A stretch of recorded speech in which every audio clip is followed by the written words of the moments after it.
Real Talk for Real Teachers by Rafe Esquith. Chapter 13, Middleman. There's an old bit of wisdom passed along among teachers, and it bears repeating. When asked, "What do you teach?" many class leaders will answer with something like, "I teach first grade," or "I teach high school physics." With some experience under your belt, you come to learn that there is a wiser answer. I teach students. For many beginning teachers, that is not always the case. Most of us, thrown in front of the children, spend a lot of time thinking about the subject being taught and additional time thinking about ourselves. When you've worked extremely hard to be interesting and pour your last ounce of energy into each day, there's nothing to be ashamed of if you collapse at home thinking about your many failures and your badly bruised ego. When one looks at a teacher's lesson plan book, practically all the notes are about the material being covered. After a few years of finding one's style and rhythm, good teachers begin to spend more time locked in on the audience rather than on the assignments. In an age of standard-based curriculums and a never-ending battery of assessments, anyone who has actually taught school discovers an inconvenient truth.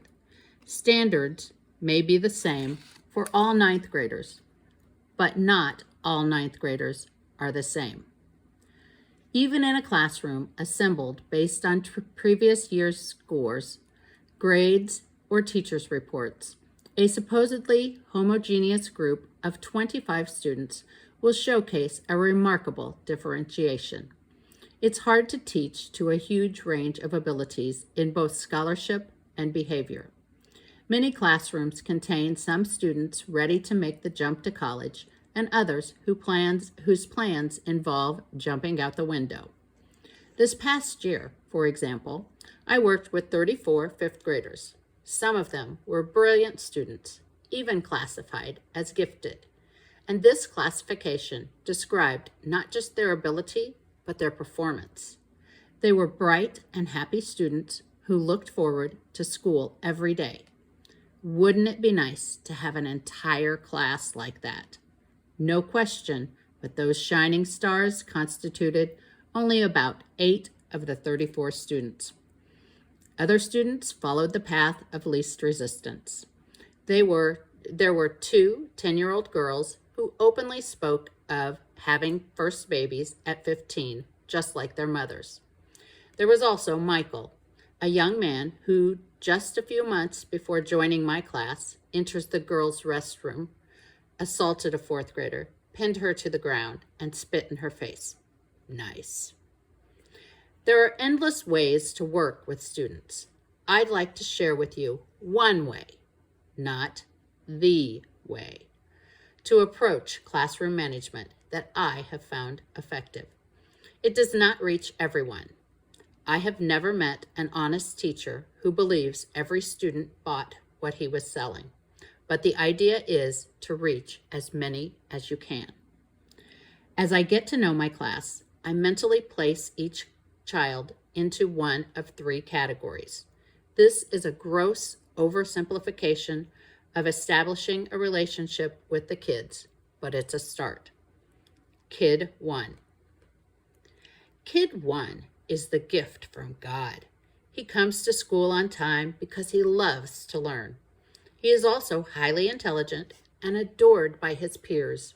He is funny, compassionate, and sensitive. Not only is his artwork ready to be hung in a museum, but his spare time is spent assisting others. He comes to school early to help set up and verbally expresses sincere gratitude for the valuable lessons you are teaching him. His parents contact you the first week of school. They run a dry cleaning business and want to let you know that if you ever need your shirts done, they would be happy to help. When Kid 1's parents come to conferences, they are on time. They know all about the class because they have dinner with their kid every evening and have meaningful conversations about the importance of education. When you make suggestions, they are eager to work with you to help their fabulous child do even better. At the end of the conference, they give you a beautiful letter of appreciation and stop by the principal's office to let him know that they feel blessed to have you as their child's teacher. After their child leaves your class, the whole family returns several times a year to donate funds to help the newer students buy important supplies. Stop laughing. If you think you're reading a fairy tale, I have had students do everything described here. Having Kid 1 is a fairy tale, but it doesn't end happily ever after. Do you know why? Because just a few seats away is Kid 3. Kid 3. Kid 3 hates you. Actually, Kid 3 hates everyone and everything. He misses more school than he attends. No teacher has ever been able to motivate him. He is mean, ominous looking, and a downright threat to anyone within his reach. Either with words or with fists, Kid 3 can't be in the classroom for more than a few minutes before causing such awful distractions that he can ruin an entire day. Teachers dread having him in class. So do his peers. He smells bad and intentionally does disgusting things. One day during math class, he intentionally sticks an M&M so far up his nose that an ear, nose, and throat specialist has to be called in to remove it. Kid 3 lives with his mother. He has not seen his father since he was a baby. You call his mother several times to try and sit down with her and come up with a plan to help her son. You remain positive and say everything professionally and positively. She hangs up on you, but not until she has screamed 2 words into the phone. That's right, she has listened to your genuine concern and offered the universal suggestion. But you are undaunted. When she refuses to come for conference, you finally get her to agree to let you come over to her house to talk. Her nephew is there to help at the meeting. He is drunk and tattooed all over his shirtless torso with gang insignias. He gets in your face and threatens that if you ever bother his little cousin, he will kill you and urinate on your grave. You might be laughing in a different way than you did at the fairy tale known as Kid 1, but the nightmare of Kid 3 is no dream. It's a composite picture, but I have had all these things happen to me. And this brings us to the point of the man in the middle, Kid 2. Most teachers spend practically all their time with Kid 1 or Kid 3. It's great to spend time with Kid 1 because it's fun. He's funny and smart and enthusiastic and appreciative, and it can temporarily remove all the pain that can accompany a day of teaching. The usual alternative is to spend enormous amounts of time with Kid 3 because he is destroying the rhythm of the classroom and no one is learning and having fun. It is normal for a teacher to spend 90% of his time with Kid 1 or Kid 3. But I have learned to direct the majority of my efforts toward Kid 2. My favorite kid is Kid 2. Kid 2. Kid 2 appears to be average. He never raises his hand. He comes to school and completes his assignments without ever being noticed. He does not have behavioral issues. He does what he is told, but he does not engage you in real conversation. Kid 2 has nice parents. At a conference, Mom and Dad listen, sign the attendance list to make a record of their participation, and are never heard from again. These parents do not go to the school office to complain about anything. If their child has a teacher who is clearly substandard, they tell their child to do the best he can. Kid 2 passes his standardized tests and is considered to be at grade level. His file describes him as a good kid, but no adult has ever inquired about his hobbies, favorite bands, or what he does when the school day is over.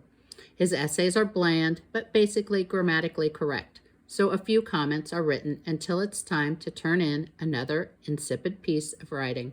He gets 70% of his math right and is ignored because 2 kids who got 35% correct demand your attention. Kid 2 gets passed through the system without raising any dust. These are the kids I spend time with. There is a kid 1 inside many of them. It's just that no one has ever developed him. I talk to such kids a lot, both in class and during breaks. But by week 2, I might say the following to a girl as I hand back her paper.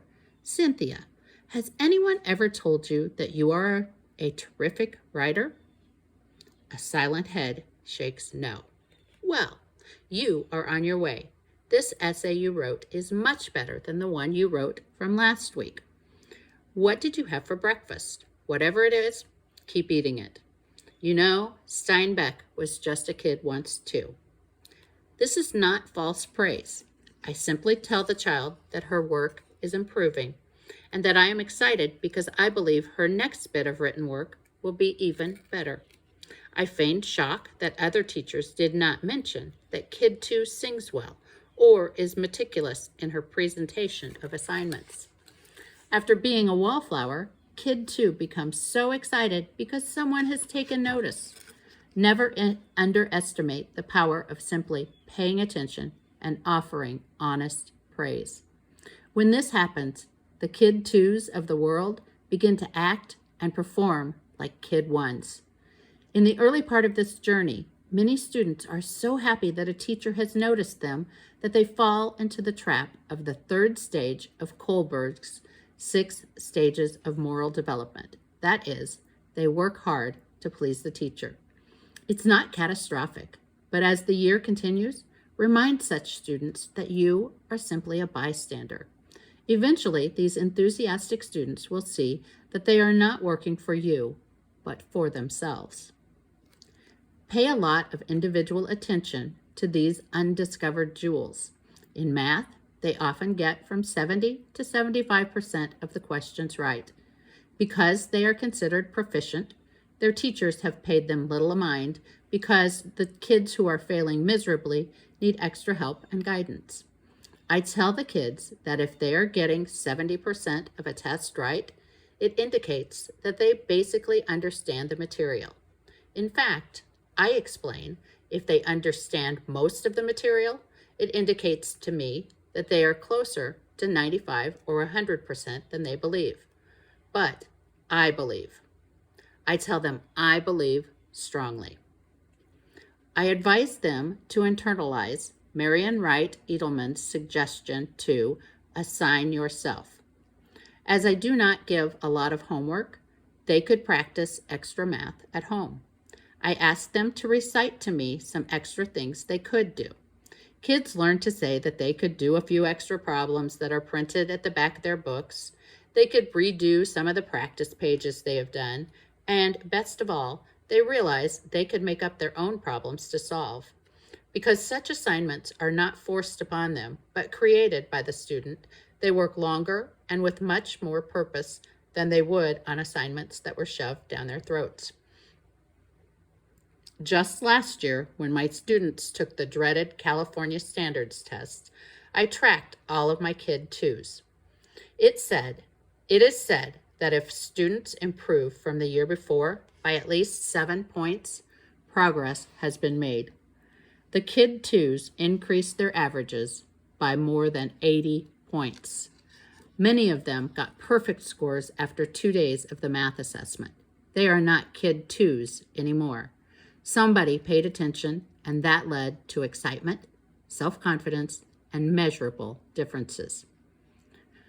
Most teachers have stood in front of a class asking questions and either thought or expressed. Now, let's not always see the same hands. Usually, Kid 1s dominate class participation and discussion.